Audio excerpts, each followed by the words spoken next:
Papel fere pedra. Audiolivres.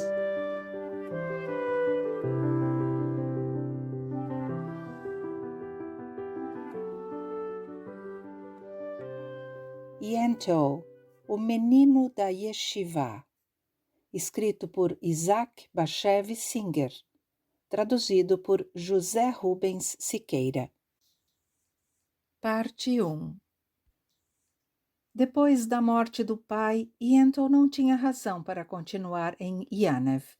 Estava completamente sozinha na casa. Com toda certeza, haveria inquilinos para morar ali e pagar aluguel.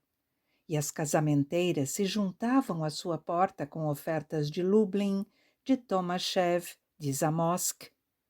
Mas Yentl não queria se casar. Dentro dela, uma voz sempre repetia: não. O que acontece com uma moça assim que ela se casa? Começa imediatamente a parir e criar. E a sogra passa a mandar nela. Yentl sabia que não era feita para uma vida de mulher. Não sabia costurar, não sabia tricotar. Deixava a comida queimar e o leite derramar. Seu pudim de Shabat nunca saía direito, e a massa de Alá não crescia. Yentl preferia muito mais as atividades masculinas que as femininas.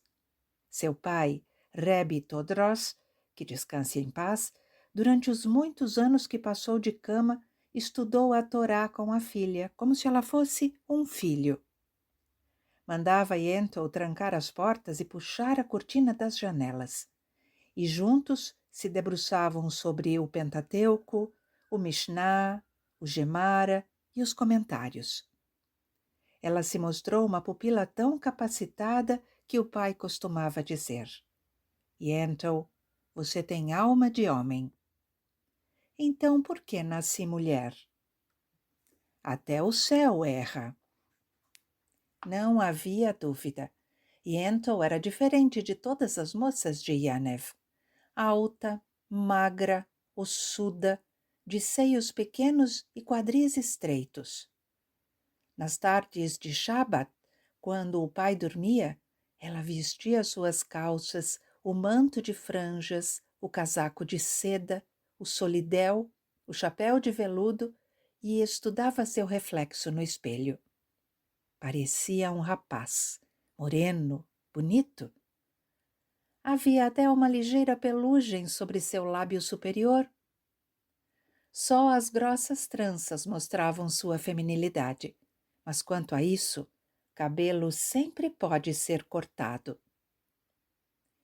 E então concebeu um plano e dia e noite não pensava em outra coisa. Não havia sido criada para a tábua de macarrão e o prato de pudim, para o matraquear de mulheres tolas e o empurra-empurra por um lugar melhor na bancada do açougueiro. Seu pai havia lhe contado tantas histórias de yeshivás, rabinos, homens de letras. Sua cabeça estava cheia de disputas talmúdicas, perguntas e respostas, de frases aprendidas. Secretamente, ela até fumava o longo cachimbo do pai. Yentl falou para os comerciantes que queria vender a casa e ir viver em Kalish com uma tia. As mulheres da vizinhança tentaram convencê-la a não fazer isso, e as casamenteiras disseram que estava louca, que era mais provável encontrar um bom partido ali mesmo, em Yanev. Mas Yentl ficou obstinada. Estava com tanta pressa que vendeu a casa ao primeiro interessado e deixou a mobília em troca de centavos. Tudo o que lhe rendeu a herança foi 140 rublos. Então, numa noite do mês de Av, muito tarde, enquanto Yanev dormia, Yentl cortou as tranças, enrolou cachos nas têmporas e vestiu as roupas do pai. Embalou roupas de baixo, filactérios e alguns livros em uma mala de palha e partiu a pé para Lublin. Na estrada principal, Yentl conseguiu carona em uma carruagem que a levou até Zamosk. Dali, continuou de novo a pé. Parou em uma hospedaria ao longo do caminho e disse que se chamava Anshel, nome de um tio que já havia morrido.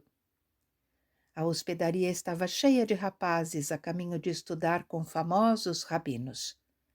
Havia uma discussão em curso sobre os méritos de diversas yeshivás, alguns elogiando as da Lituânia, outros afirmando que o estudo era mais intenso na Polônia e o corpo docente melhor. Era a primeira vez que Yentl se via sozinha na companhia de rapazes. Como a conversa deles era diferente da tagarelice das mulheres, pensou, mas estava tímida demais para participar. Um rapaz estava discutindo sobre sua futura noiva e o tamanho de seu dote, enquanto o outro, parodiando o jeito de um rabino purim, declamava uma passagem da Torá, acrescentando toda sorte de interpretações impudicas. Depois de algum tempo, o grupo passou a fazer um concurso de força. Um tentava abrir o punho de outro. Um segundo tentava dobrar o braço de um companheiro. Um estudante que jantava pão e chá não tinha colher e mexia a xícara com o canivete. Então um do grupo foi até Yentl e cutucou seu ombro. — Por que tão quieto? Perdeu a língua? — Não tenho nada a dizer. — Como é seu nome? — Anshel. — Você é tímido, uma florzinha na beira da estrada. E o rapaz beliscou o nariz de Yentl. Ela teria lhe dado um bofetão em troca, mas seu braço recusou-se a mexer. Ficou branca. Outro estudante, ligeiramente mais velho que o resto, alto e pálido, de olhos ardentes e barba preta, veio em seu socorro. — Ei, você aí, por que está fazendo isso com ele? — Se não gostou, não precisa olhar.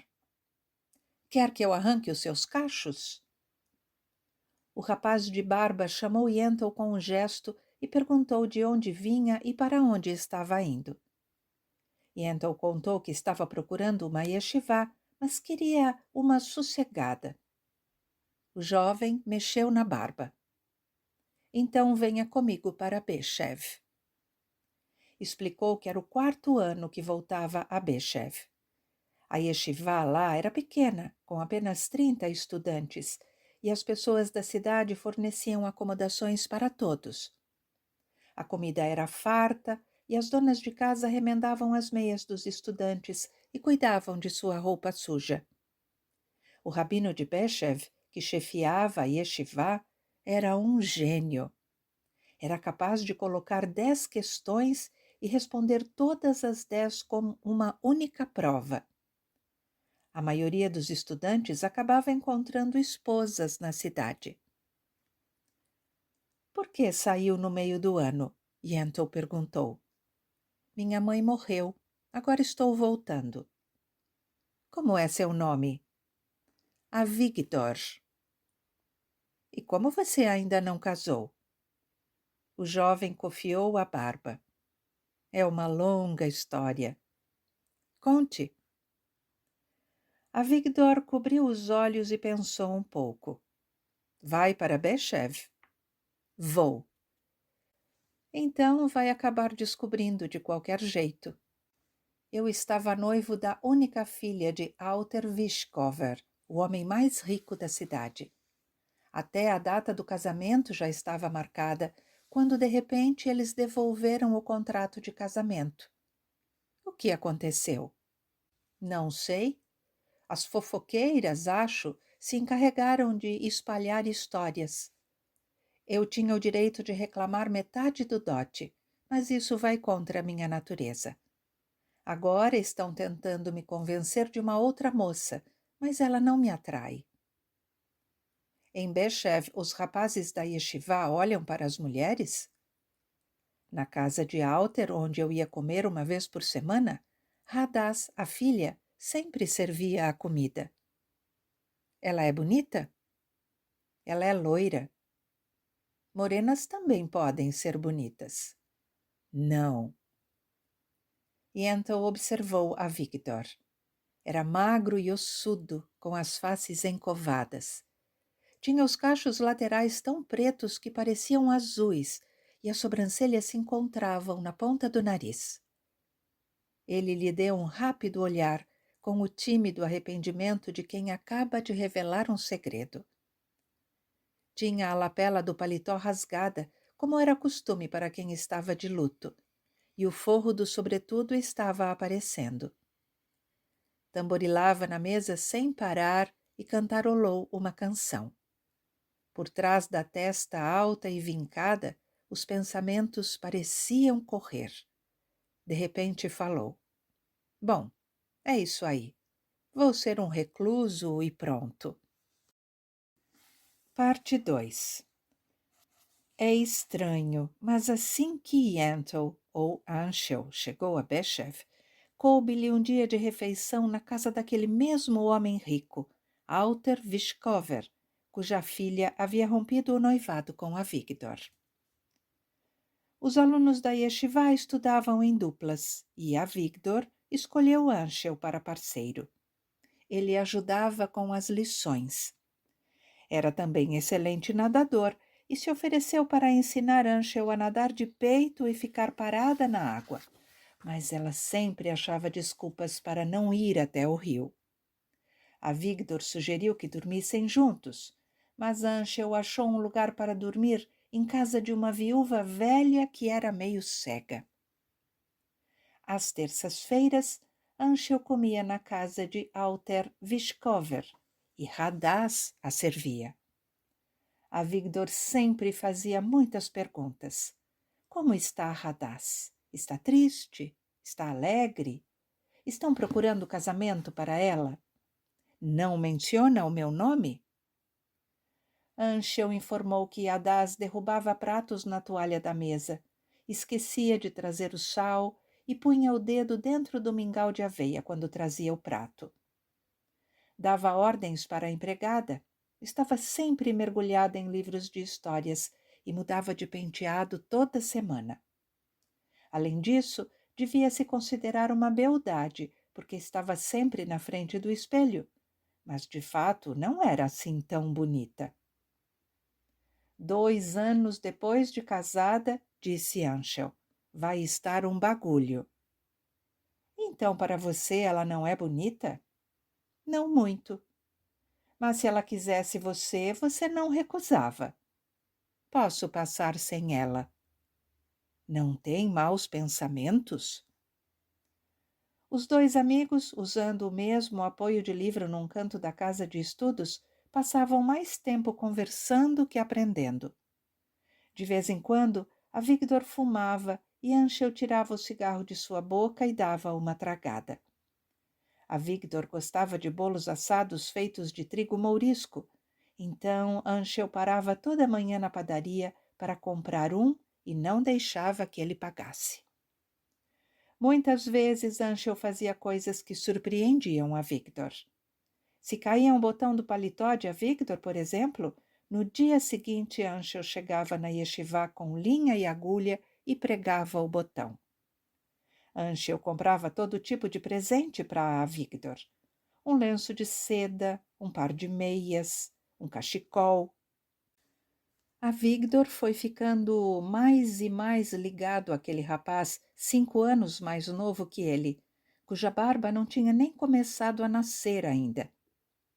Uma vez, a Victor disse para Anshel, quero que você case com Hadass. O que você tem a lucrar com isso? Melhor você que um estranho. Você ia virar meu inimigo. Nunca. A Victor gostava de caminhar pela cidade e Anshel muitas vezes ia com ele. Envolvidos na conversa, chegavam até ao moinho de água ou à floresta de pinheiros ou ao cruzamento onde ficava o altar dos cristãos. Às vezes se esticavam na grama. Por que uma mulher não pode ser igual a um homem? A Victor perguntou uma vez, olhando para o céu. O que você quer dizer com isso?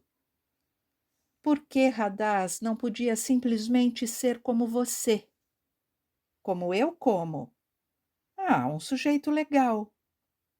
Anchel ficou muito pálida. Colheu uma flor e arrancou as pétalas uma a uma. Pegou uma castanha e jogou em Avigdor. Avigdor ficou olhando uma joaninha subir pela palma da mão. Depois de um tempo, falou: Estão tentando me fazer casar. Anchel sentou-se instantaneamente. Com quem? Com Pesce, a filha de Fatal. A viúva? Essa. Por que você haveria de casar com uma viúva? Ninguém mais me aceita. Não é verdade. Vai aparecer alguém para você. Nunca. Anchel disse a Avigdor que ela era um mau partido.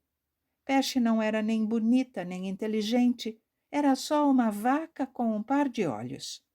Além disso, dava azar, pois o marido dela tinha morrido no primeiro ano de casados. Essas mulheres eram mata-maridos. Mas Avigdor não respondeu. Acendeu um cigarro, deu uma grande tragada e soprou anéis de fumaça. Seu rosto tinha ficado esverdeado. Preciso de uma mulher. Não consigo dormir de noite. Anchel ficou surpresa. Por que não pode esperar até aparecer a mulher certa? Hadaz era a mulher para mim. E os olhos de Avigdor se umedeceram. De repente se pôs de pé. Chega de ficar aqui, vamos embora. Depois disso tudo aconteceu depressa. Num dia, Avigdor estava confiando seu problema a Anchel. 2 dias depois estava noivo de Pesce e levou bolo de mel e conhaque para a yeshivá. Foi logo marcada a data do casamento. Quando a futura noiva é viúva, não é preciso esperar o enxoval. Estava tudo pronto. O noivo, além disso, era órfão e não precisava pedir a permissão de ninguém. Os estudantes da yeshivá beberam o conhaque e deram os parabéns. Anchel tomou um gole também, mas logo engasgou. Ai, isso queima! Você não é homem para isso, Avigdor brincou. Depois da comemoração, Avigdor e Anchel sentaram-se com um volume do Gemara, mas progrediram pouco, e a conversa deles foi igualmente lenta. Avigdor oscilava para frente e para trás, cofiava a barba, resmungava baixinho. Estou perdido, disse de repente. Se não gosta dela, por que vai casar?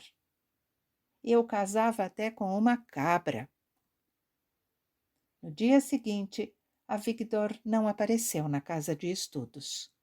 Fatal, o comerciante de couros, pertencia aos racidistas e queria que seu futuro genro continuasse os estudos em uma casa de orações racídica. Os estudantes da yeshivá diziam confidencialmente que não havia como negar que a noiva era baixa e redonda feito um barril, que a mãe era filha de um leiteiro, o pai meio ignorante, mas que a família inteira fedia a dinheiro. Fatal era coproprietário de um curtume. Pesce havia investido seu dote em uma loja que vendia arenque, alcatrão, panelas e caçarolas e que estava sempre cheia de camponeses. Pai e filha estavam vestindo a Avigdor e tinham encomendado um casaco de pele, um casaco de pano, um capote de seda e 2 pares de botas. Além disso, ele já havia recebido muitos presentes, coisas que pertenceram ao primeiro marido de Pesce, a edição de Vilna do Talmud, um relógio de ouro, um candelabro de Hanukkah, uma caixa de rapé. Anchel ficou sozinha em sua mesa. Na terça-feira, quando Anchel chegou para jantar na casa de Alter Vishkover, Hadaz observou. O que você me diz do seu parceiro? Se deu bem de novo, não é? O que você queria? Que ninguém mais quisesse saber dele? Radaz ficou vermelha. Não foi culpa minha. Meu pai era contra. Por quê? Porque descobriram que um irmão dele se enforcou. Anchel olhou para ela ali parada, alta, loira, com um longo pescoço, rosto encovado, os olhos azuis, usando um vestido de algodão e avental de musselina. O cabelo preso por duas tranças caindo solto pelos ombros. Pena eu não ser homem, Anchel pensou. Você se arrependeu? Anchel perguntou. Ah, claro. Hadad saiu correndo da sala. O resto da comida, bolinhos de carne e chá, foi servido pela criada. Só quando Anchel tinha acabado de comer e estava lavando as mãos para a bênção final, foi que Hadad reapareceu. Veio até a mesa e disse com voz sufocada: Jure para mim que não vai dizer nada a ele. Por que ele teria de saber o que acontece no meu coração?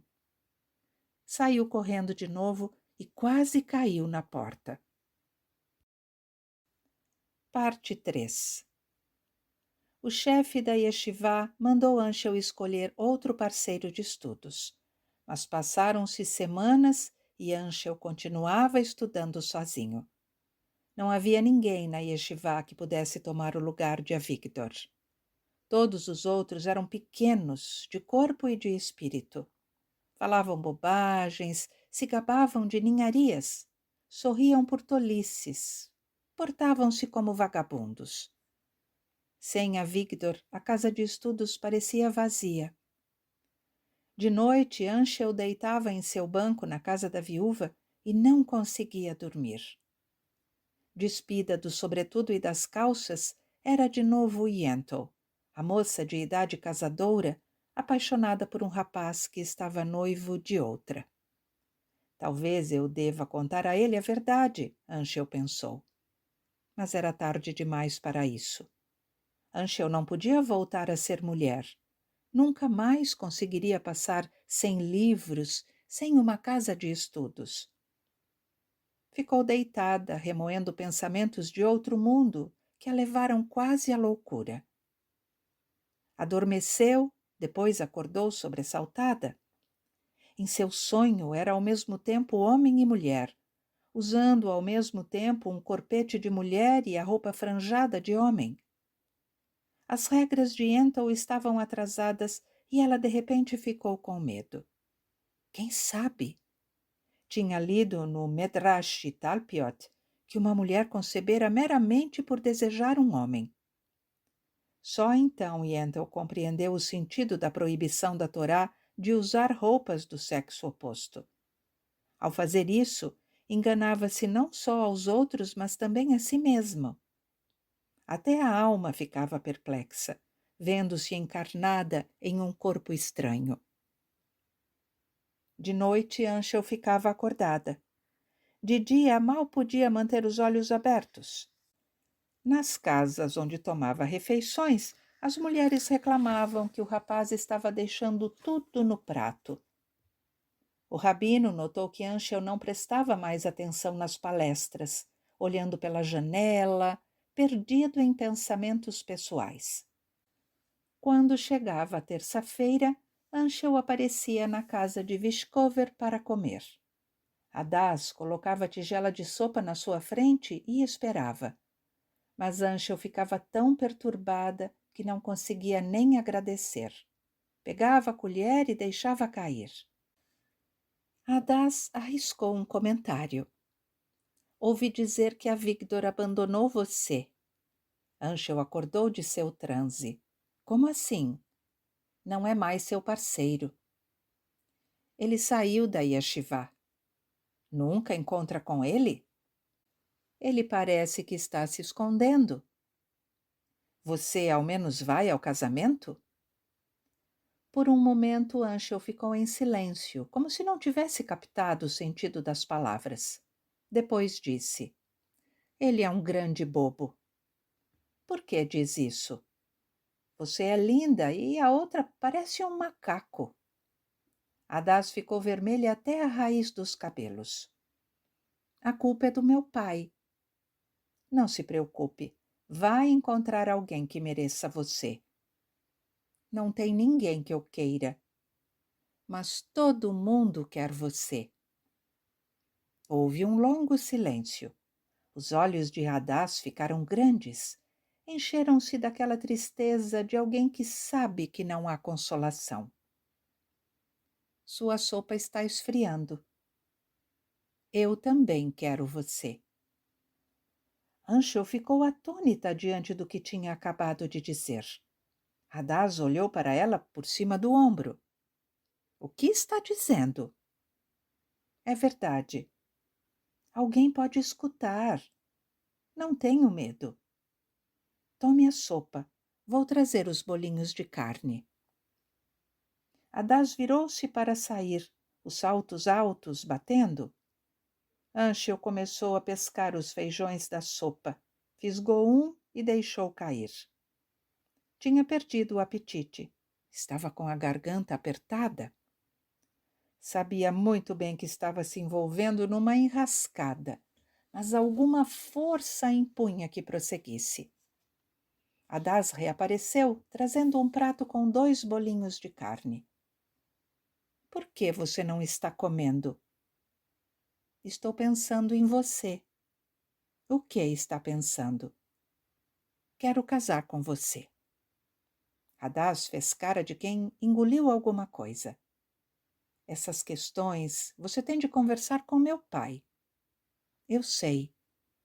O costume é mandar um casamenteiro.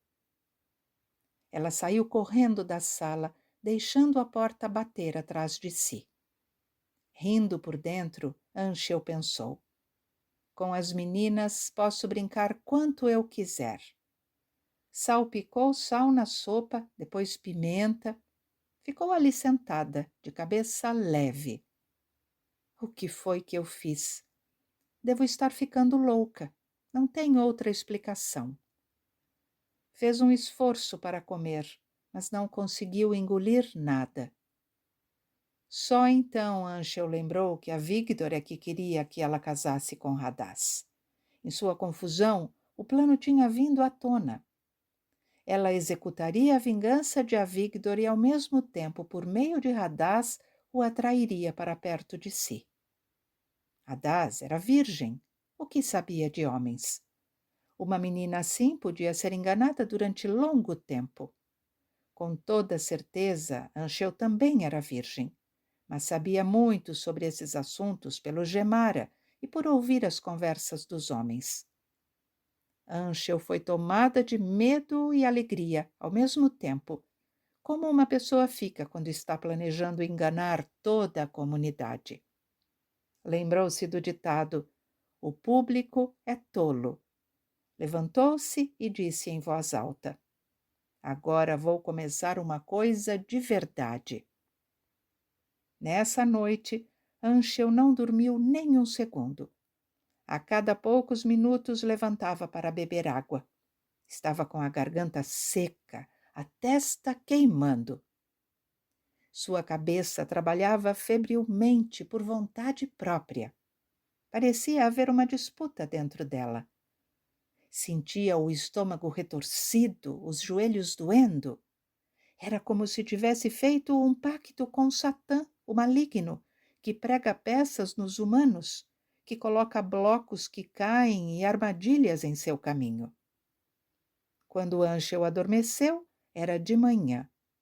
Acordou mais exausta que antes. Mas não podia continuar dormindo no banco da viúva. Com grande esforço levantou-se e, pegando o saco que continha seus filactérios, partiu para a casa de estudos. A caminho, quem encontrou senão o pai de Hadás? Anshel deu-lhe um respeitoso bom dia e recebeu um cumprimento gentil de volta.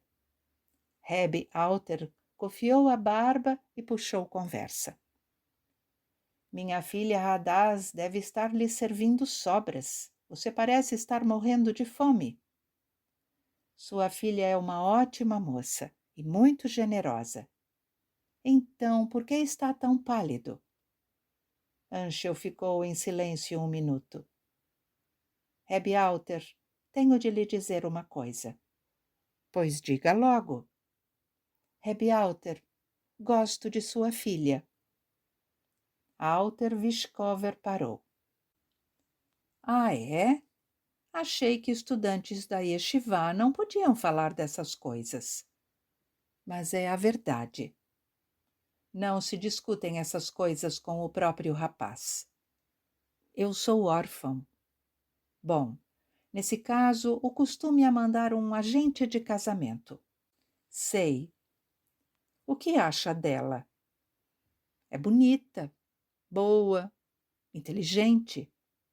Bom. Vamos lá. Me conte um pouco de sua família. Alter Vishkover passou o braço pelos ombros de Anshel e assim continuaram andando até chegar à sinagoga. Parte 4. Quando se diz A, é preciso dizer B. Pensamentos levam a palavras, palavras levam a ações. Reb Alter Vishkover deu consentimento à união. A mãe de Hadás, Frida Lea, resistiu um pouco. Disse que não queria mais estudantes da Yeshivá de Beshev para sua filha e que preferia alguém de Lublin ou Zamosk. Mas Hadás avisou que se fosse envergonhada em público outra vez, do jeito que tinha sido com a Vigdor, iria se atirar no poço. Como sempre acontece com esses noivados malfadados, todo mundo era fortemente a favor. O rabino, os parentes, as amigas de Hadás.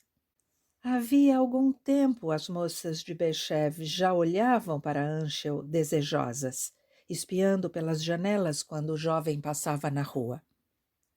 Anshel mantinha as botas bem engraxadas e não baixava os olhos na presença de mulheres. Quando parava na padaria do Beila para comprar um pretzel, brincava com elas de tal forma que ficavam encantadas. As mulheres concordavam que havia algo especial em Anshel. Seus cachos enrolavam como os de ninguém, e ele amarrava diferente o lenço do pescoço. Seus olhos, sorridentes e distantes, pareciam sempre fixos em algum ponto ao longe. E o fato de Avigdor ter ficado noivo de Pesche, a filha de Feitel, abandonando Anshel, o tinha deixado ainda mais querido aos olhos do povo da cidade. Alter Vishkover mandou redigir um contrato provisório para o noivado, prometendo a Anshel um dote ainda maior, mais presentes e um período de manutenção ainda mais longo do que prometera a Avigdor. As moças de Beshev abraçaram Hadás e lhe deram os parabéns. Hadás começou imediatamente a fazer um saco de crochê para os filactérios de Anshel, um pano de halá, uma bolsa de matzá. Quando Avigdor soube da notícia do noivado de Anshel, foi até a casa de estudos dar suas congratulações. Tinha envelhecido nas últimas semanas. A barba estava despenteada, os olhos vermelhos. Disse para Anshel: sabia que ia ser assim, desde o começo, assim que conheci você na hospedaria. Mas foi você que sugeriu isso. Eu sei. Por que me abandonou? Foi embora sem nem se despedir? Queria queimar as pontes que deixei para trás. Avigdor convidou Anshel para um passeio. Embora já tivesse passado o Sukkot, o dia estava claro de sol. Avigdor, mais amigo do que nunca, abriu seu coração com Anshel. Sim, era verdade. Um irmão dele tinha sucumbido à melancolia e se enforcado. Agora ele também se sentia à beira do abismo. Pesce tinha muito dinheiro e seu pai era rico, mas ele não conseguia dormir de noite. Não queria trabalhar numa loja. Não conseguia esquecer de Hadás. Ela lhe aparecia em sonhos. Na noite de Shabat, em que o nome dela foi dito na oração de Havdalah, ele ficou tonto. Mesmo assim, era bom que Anshel e ninguém mais se casasse com ela. Pelo menos ela cairia em mãos decentes. Avigdor curvou-se e ficou arrancando a grama ressecada. Seu discurso era incoerente, como o de um homem possuído. De repente disse: Pensei em fazer o que o meu irmão fez. Gosta tanto assim dela? Ela está gravada em meu coração. Os dois juraram amizade e prometeram nunca mais se afastar. Anshel propôs que, depois que estivessem ambos casados, fossem morar em casas vizinhas ou mesmo repartissem uma casa. Estudariam juntos todos os dias, talvez até pudessem ser sócios numa loja. Quer saber a verdade? Avigdor perguntou. É como a história de Jacó e Benjamim. Minha vida está presa à sua vida. Então, por que me deixou? Talvez por isso mesmo. Embora o dia tivesse ficado frio e ventoso, os dois continuaram andando até chegar à floresta de pinheiros, e não voltaram senão ao entardecer, na hora da oração da noite. As moças de Beshev, a seus postos nas janelas, viram os dois passar com os braços no ombro um do outro e tão mergulhados na conversa que pisavam em poças e pilhas de lixo sem notar. Avigdor parecia pálido, despenteado, e o vento agitava seus cachos. Anshel roía as unhas. Hadás também correu à janela. Deu uma olhada e seus olhos se encheram de lágrimas. Os acontecimentos se sucederam rapidamente. Avigdor foi o primeiro a se casar. Como a noiva era viúva, o casamento foi discreto, sem músicos, sem bufão de festa, sem a colocação cerimonial do véu na noiva.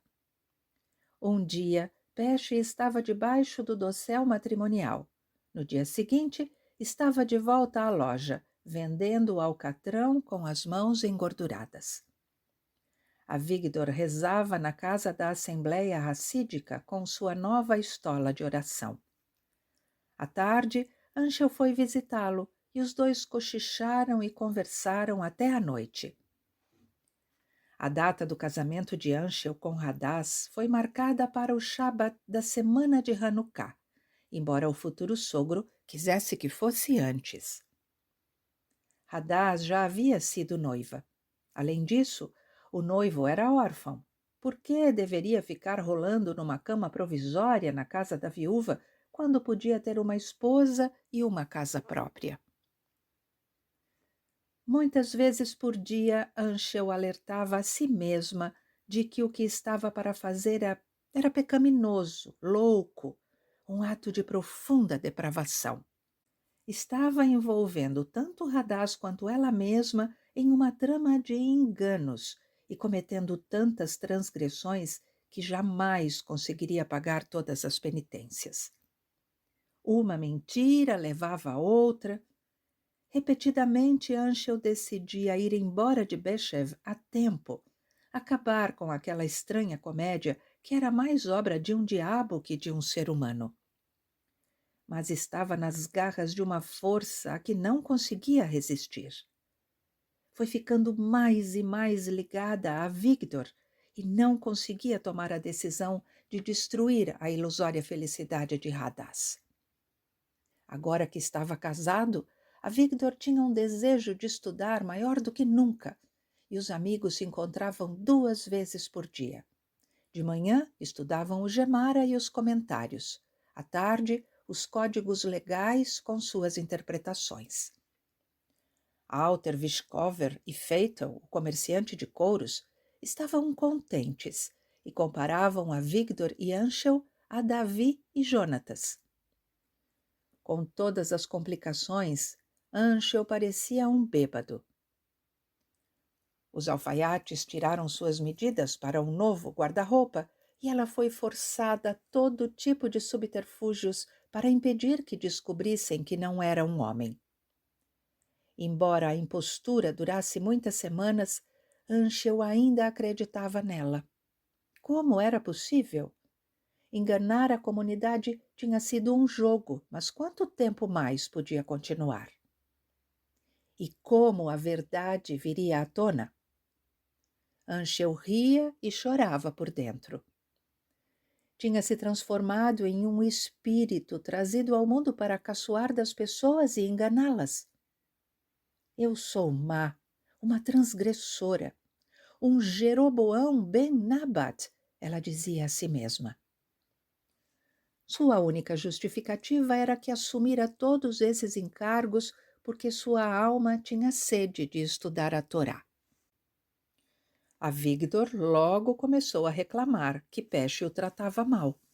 Chamava-o de vagabundo, de chilemel. Dizia que era apenas uma boca a mais para alimentar. Tentou prendê-lo na loja. Incumbiu-lhe de tarefas para as quais ele não tinha a menor inclinação. Reclamava por ter de lhe dar dinheiro para os gastos. Em vez de consolar Avigdor, Anshel o cutucava contra Pesce.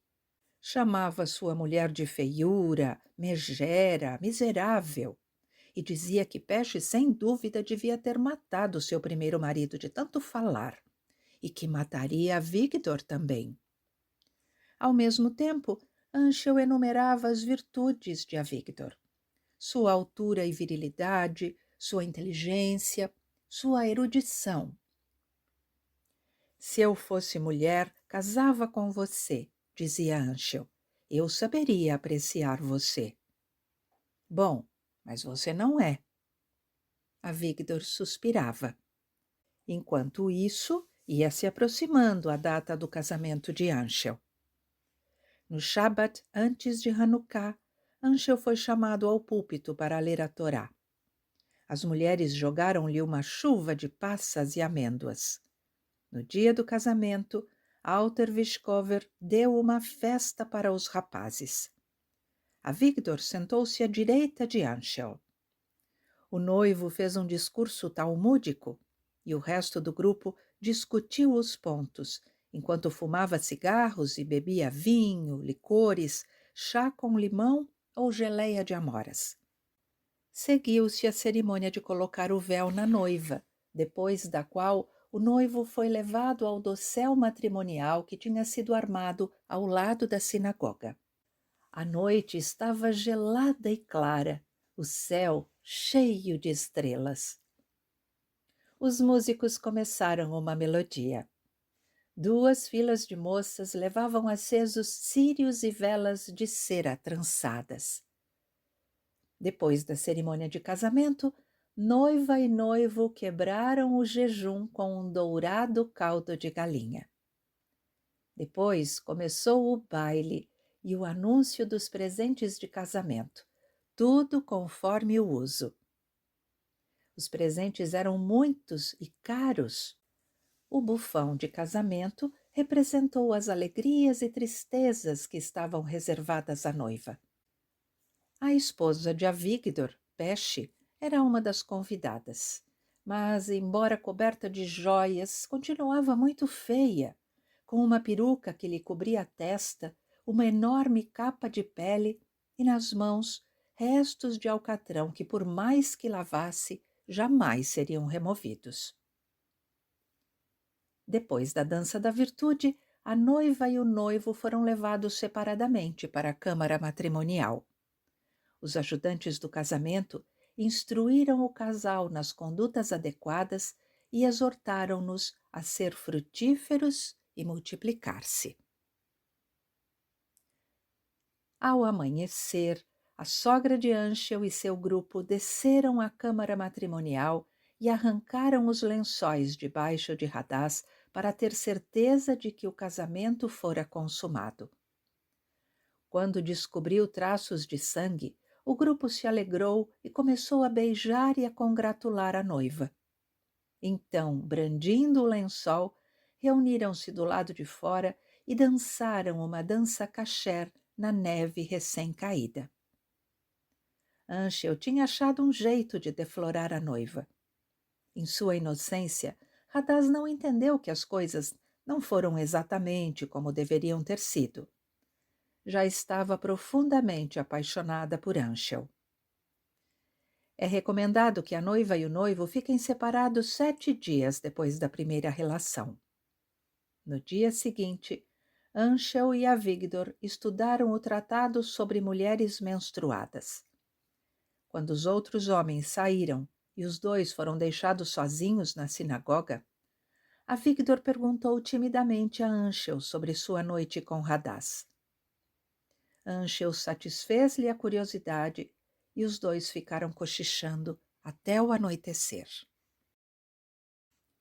Parte 5. Anshel tinha caído em boas mãos. Radaz era uma esposa devotada e os pais atendiam a todos os desejos do genro e gabavam tudo o que ele fazia. Claro que muitos meses se passaram e Radaz continuava sem filho, mas ninguém levou isso a ferro e fogo. Por outro lado, Avigdor piorava constantemente. Pesce o atormentava e, por fim, não lhe dava o suficiente para comer e até lhe recusava uma camisa limpa.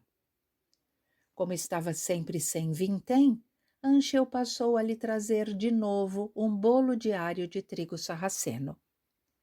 Como Pesce era ocupada demais para cozinhar e mesquinha demais para contratar uma criada, Anshel convidou Avigdor para comer em sua casa.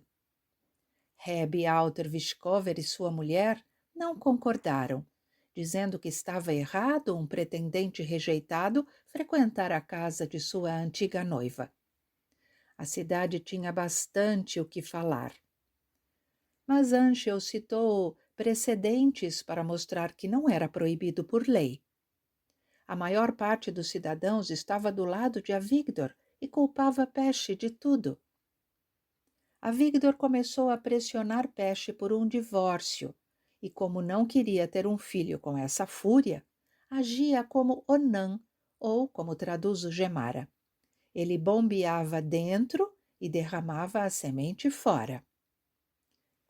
Confiava em Anshel e contou que Pesce ia para a cama sem se lavar, que roncava feito um serrote, que tanto pensava no dinheiro recebido na loja que falava dele até durante o sono. Ah, Anshel, que inveja eu tenho de você, disse. Não tem razão para me invejar. Você tem tudo. Queria que a sua sorte fosse minha, sem você perder nada, claro. Cada um tem os seus problemas. Que problema você tem? Não desafie a providência. Como Avigdor podia imaginar que Anshel não dormia de noite e pensava constantemente em fugir? Deitar com Radaz e enganá-la ficava cada vez mais doloroso. O amor e a ternura de Radaz a envergonhavam. A devoção da sogra e do sogro e sua esperança de netos era um peso.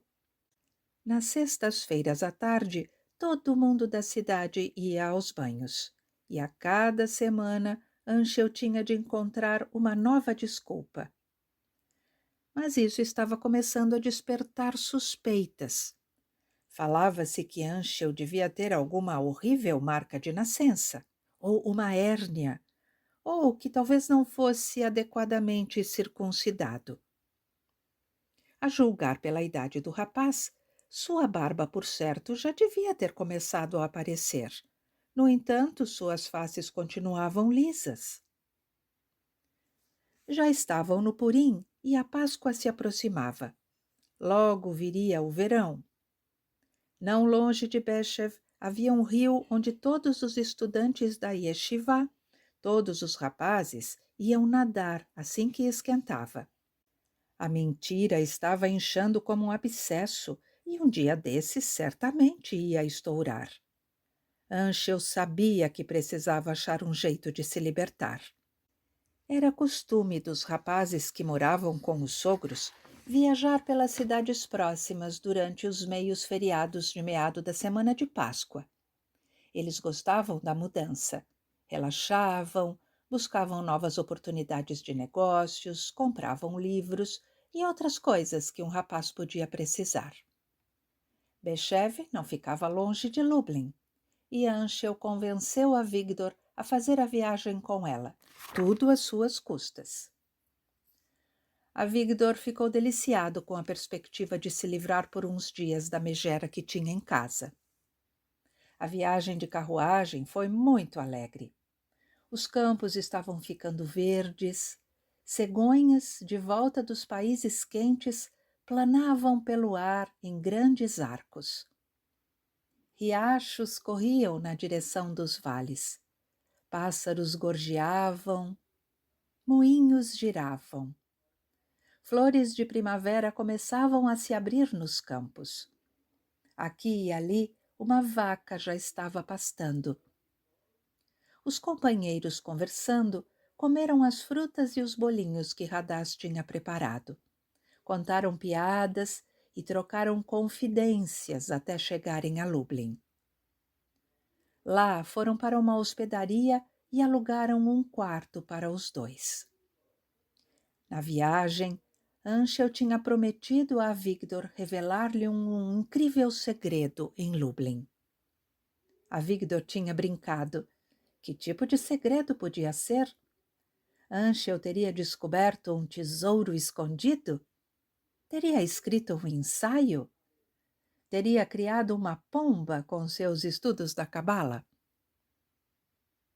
Então entraram no quarto, e enquanto Anshel trancava cuidadosamente a porta, a Vigdor disse brincando: Bom, vamos ver esse grande segredo? Prepare-se para a coisa mais incrível que jamais aconteceu. Estou preparado para tudo. Eu não sou homem, sou mulher, disse Anshel. Meu nome não é Anshel, é Yentl. A Vigdor caiu na risada. Sabia que era brincadeira. Mas é verdade. Nem que eu fosse bobo engolia uma dessas. Quer que eu mostre? Quero. Então vou tirar a roupa. Os olhos de Avigdor se arregalaram. Ocorreu-lhe que Anshel podia estar querendo praticar pederastia. Anshel tirou o sobretudo e o manto de franjas e removeu a roupa de baixo. Avigdor deu uma olhada e primeiro ficou branco, depois vermelho como brasa. Anshel cobriu-se depressa. Só fiz isso para que você possa testemunhar no tribunal. Senão, Radaz vai ser considerada uma mulher abandonada pelo marido. Avigdor tinha perdido a fala. Foi tomado por um ataque de tremores. Queria falar, mas seus lábios não mexiam e nada saía. Sentou-se depressa, porque não conseguia se sustentar nas pernas. Por fim murmurou. Como é possível? Não acredito. Quer que eu tire a roupa de novo? Não. Yentl então contou a história toda. Que seu pai, preso ao leito, havia estudado com ela a Torá, que ela nunca tivera paciência com as mulheres e suas conversas bobas, que tinha vendido a casa e toda a mobília, deixado a cidade e partido para Lublin, disfarçada de homem, e no caminho encontrara a Vigdor. Ele ficou ali sentado, sem fala, olhando para a narradora. Yentl estava agora usando roupas de homem outra vez. A Vigdor disse, deve ser sonho. Beliscou a própria bochecha. Não é sonho.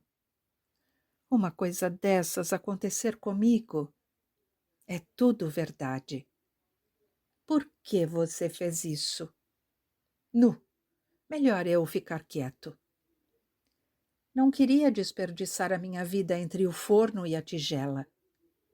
E Radaz, por que fez isso? Por você. Sabia que Peste ia atormentar você e que em nossa casa você teria paz. Avigdor ficou em silêncio um longo tempo. Baixou a cabeça, apertou as mãos nas têmporas, fez um sinal negativo com a cabeça. O que vai fazer agora? Vou embora para outra yeshivá. O quê? Se tivesse me contado antes, poderíamos ter... Avigdor calou-se no meio da frase. Não, não teria sido bom. Por que não? Não sou nem uma coisa nem outra. Em que dilema eu estou? Peça o divórcio daquele horror. Case com Hadás. Ela nunca vai se divorciar de mim e Hadás não vai me aceitar. Hadás ama você. Ela não vai ouvir o pai mais uma vez. Avigdor ficou de pé de repente, mas voltou a sentar-se. Não vou conseguir me esquecer de você. Nunca. Parte 6. Segundo a lei, Avigdor estava proibido de passar mais um único momento a sós com Yentl.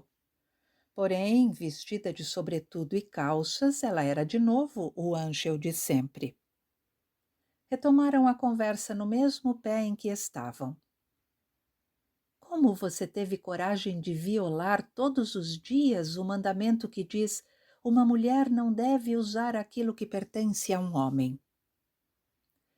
Não fui criada para depenar frangos e conversar com mulheres. Prefere perder seu lugar no outro mundo? Talvez. Avigdor levantou os olhos. Só então se deu conta de que as faces de Anshel eram macias demais para ser de homem. O cabelo abundante demais, as mãos muito pequenas. Mesmo assim, não podia acreditar que uma coisa dessas tivesse acontecido. Esperava acordar a qualquer momento. Mordeu os lábios, beliscou a coxa. Foi tomado pela timidez e não conseguia falar sem gaguejar. Sua amizade com Anshel, a intimidade de suas conversas, as confidências, tudo havia se transformado em impostura, em engano. Chegou a lhe ocorrer a ideia de que Anshel podia ser um demônio. Sacudiu-se como quem quer afastar um pesadelo, mas aquela força que sabe a diferença entre sonho e realidade lhe disse que era tudo verdade. Tomou coragem. Ele e Anshel não podiam nunca ser estranhos um para o outro, mesmo que Anshel fosse de fato Yentl. Arriscou um comentário. Parece-me que a testemunha que depõe a favor de uma mulher abandonada não pode casar com ela, porque a lei chama de parte do caso. O quê? Isso não me ocorreu. Temos de procurar em Eben Ezer. Não tenho nem certeza de que as leis referentes a uma mulher abandonada se apliquem a este caso, disse Anshel à maneira de um especialista. Se não quer que Hadás tenha a condição de abandonada pelo marido, tem de revelar o segredo diretamente para ela. Isso eu não posso fazer. De qualquer jeito, tem de conseguir outra testemunha.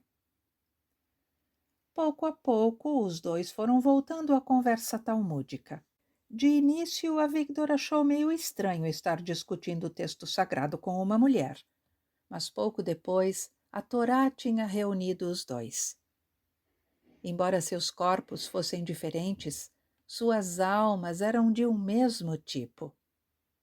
Anshel falava cantado, gesticulava com o polegar, agarrava os cachos, alisava o queixo sem barba.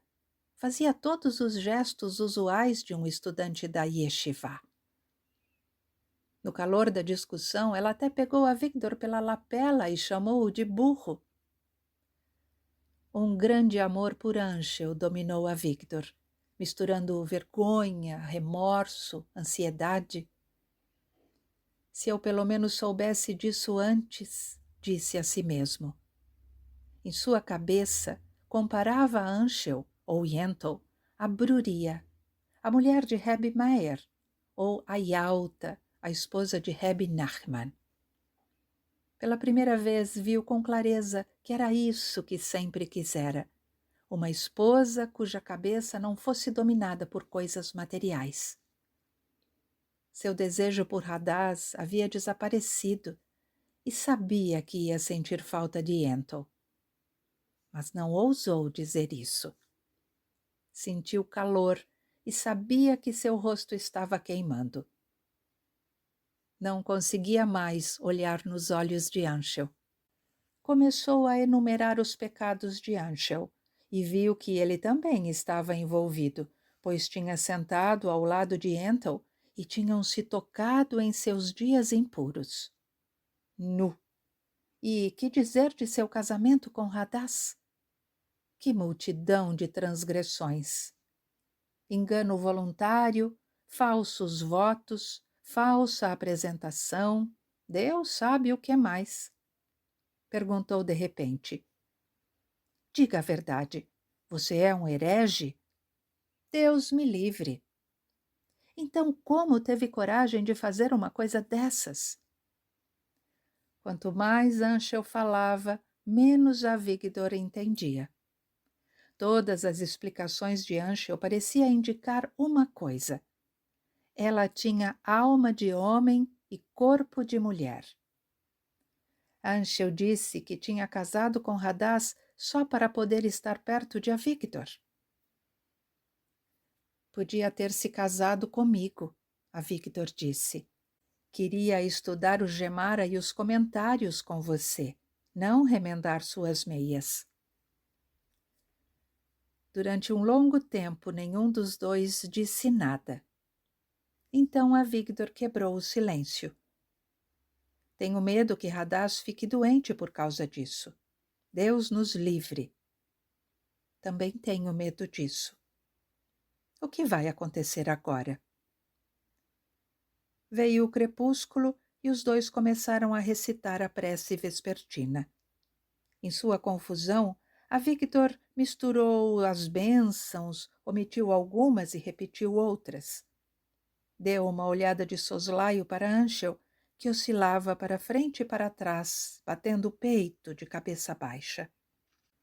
Viu quando ela, de olhos fechados, levantou o rosto para o céu como se implorasse. Você, Pai do céu, sabe a verdade. Quando terminaram as orações, sentaram-se em cadeiras frente a frente, se encarando, mas com certa distância entre eles.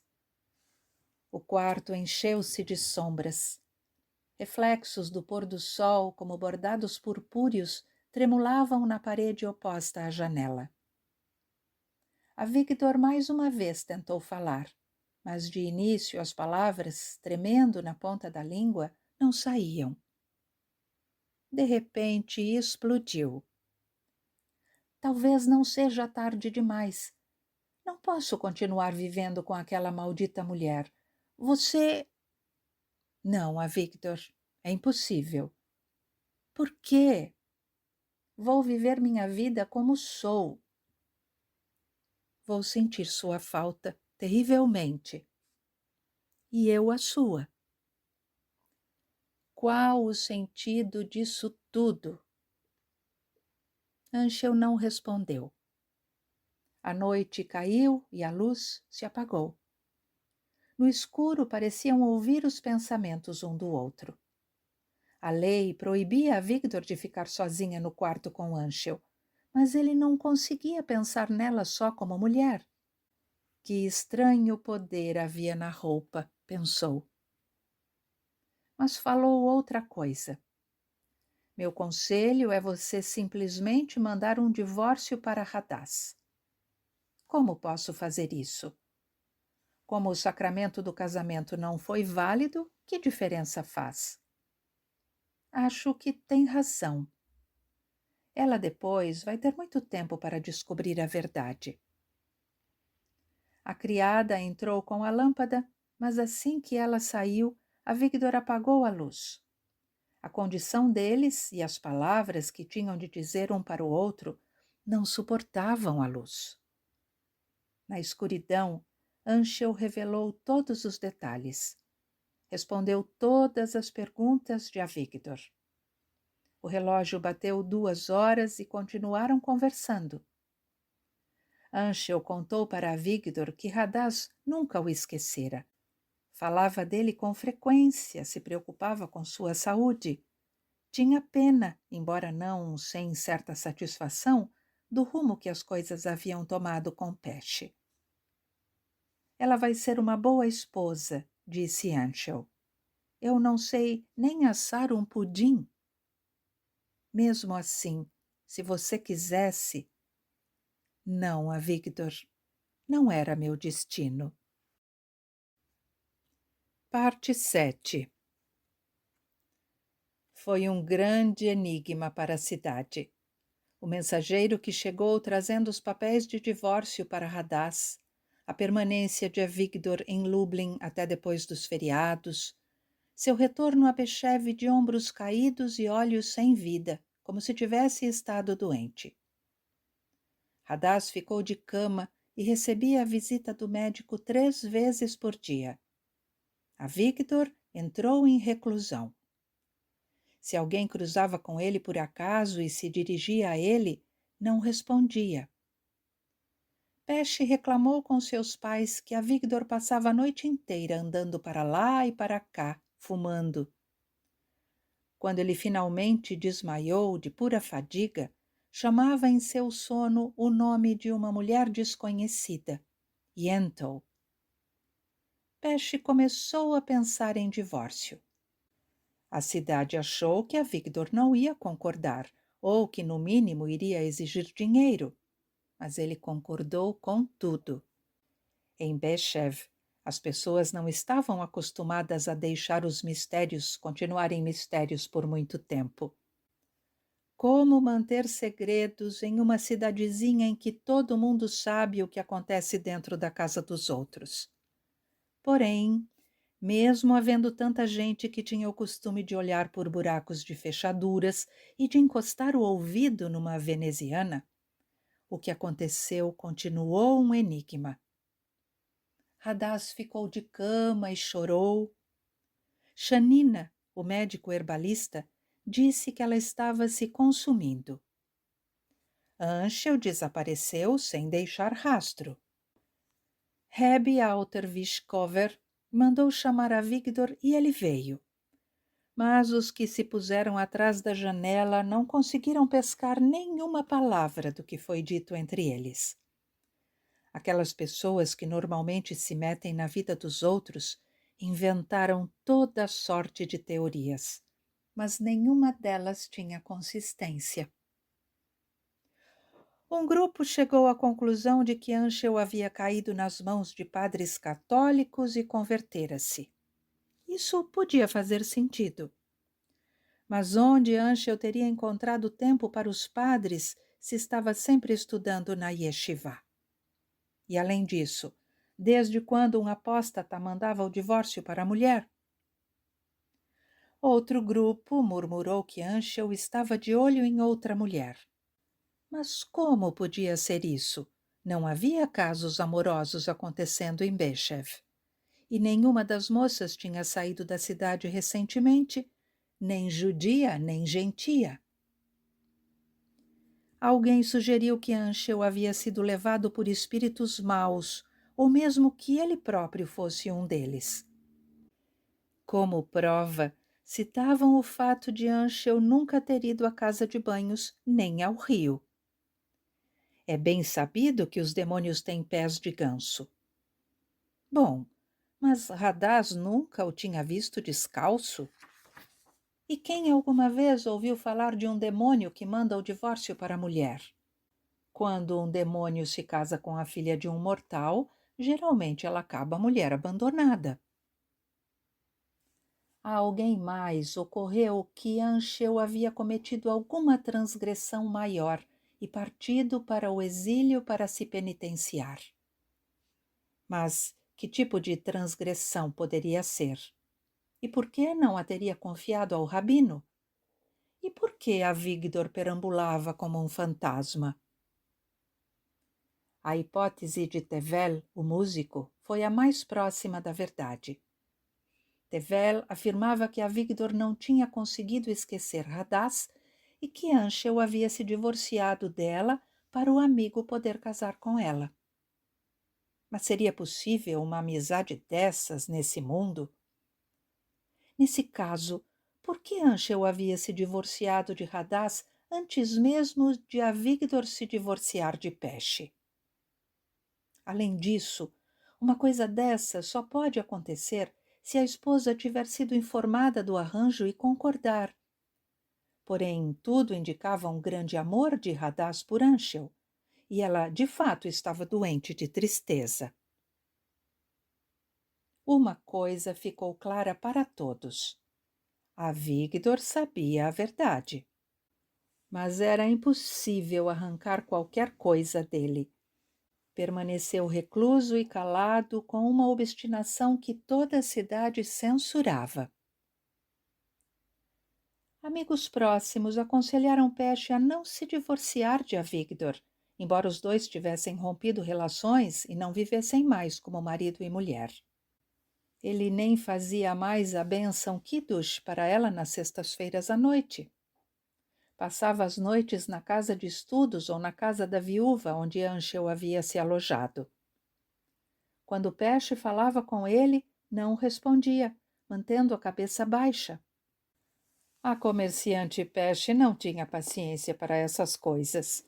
Precisava de um jovem que ajudasse na loja, não de um estudante da yeshivá mergulhado em melancolia. Alguém assim podia até enfiar na cabeça de ir embora e deixá-la abandonada. Pesce concordou com o divórcio. Enquanto isso, Hadás recuperou-se e Rebbe Alter-Vishkover fez saber que um contrato de casamento estava sendo preparado. Hadás ia se casar com Avigdor. A cidade esperava ansiosamente. Um casamento entre um homem e uma mulher que já haviam sido noivos e rompido o noivado era coisa de que nunca se ouvira falar. O casamento aconteceu no primeiro Shabat depois de Tib Ab-Ev e teve tudo o que costumava haver no casamento de uma virgem. Um banquete para os pobres, um dossel diante da sinagoga, músicos, o bufão de casamento, a dança da virtude. Só faltava uma coisa: alegria. O noivo ficou debaixo do dossel, uma figura desolada. A noiva tinha se recuperado da doença, mas continuava pálida e magra. Suas lágrimas pingavam no dourado caldo de galinha. De todos os olhos espiava a mesma pergunta: por que Anshel havia feito aquilo? Depois do casamento de Avigdor com Hadás, Pesce espalhou o boato de que Anshel havia vendido a esposa para Avigdor por um preço em dinheiro fornecido por Alter Vishkover. Um rapaz pensou no enigma durante muito tempo e finalmente chegou à conclusão de que Anshel tinha perdido sua amada esposa para Avigdor num jogo de cartas, ou mesmo na roda de Dreidel do Hanukkah. É regra que, quando não se pode encontrar o grão da verdade, os homens engulam grandes porções de falsidade. A verdade muitas vezes se esconde de tal forma que quanto mais se procura, mais difícil é de se encontrar. Não muito tempo depois do casamento, Hadás ficou grávida. Era um menino, e os que se reuniram na circuncisão mal podiam acreditar quando ouviram o pai dar ao filho o nome de Anshel.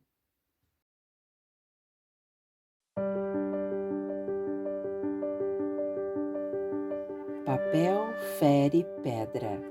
Audiolivres.